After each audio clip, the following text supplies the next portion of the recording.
Officials are warning that Iran's ballistic missiles could reach European cities, including Berlin, Milan, and Paris. This comes as Israeli Prime Minister is calling on the international community to join the U.S. and Israel in their war against Iran. This also comes as a new poll finds a growing number of Americans disapprove of the war with Iran. Christian Benavidez has the latest tonight.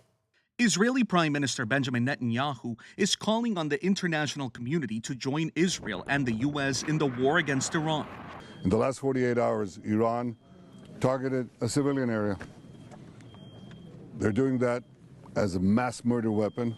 This comes as Israeli defense officials say Iran's attempted strike on Friday of Diego Garcia, a joint U.S.-British military base in the Indian Ocean, means Iran could use ballistic missiles to target European cities. And yesterday we learned the range of the ballistic missile can cover entire Europe.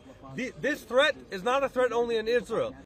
As the Strait of Hormuz, a key shipping lane for 20% of the world's oil, remains closed, President Trump issued a warning over the weekend that the U.S. will destroy Iran's power plants if the waterway is not reopened. On Sunday's Face the Nation, the Secretary General of NATO indicated a growing number of nations are now raising their hands to help the U.S. reopen the strait. Since Thursday, 22 countries, most of them NATO, but also Japan, Korea, Australia, New Zealand, Bahrain, the UAE, have come together to basically answer three questions. What do we need? When do we need it? And where do we need it?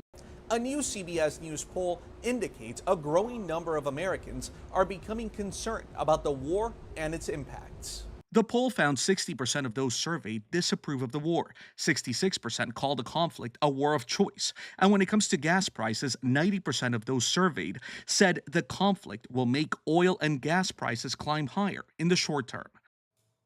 Trump threatened overnight to, quote, obliterate Iran's power plants if Tehran did not fully reopen the Strait of Hormuz within 48 hours, barely a day after he spoke about winding down the war.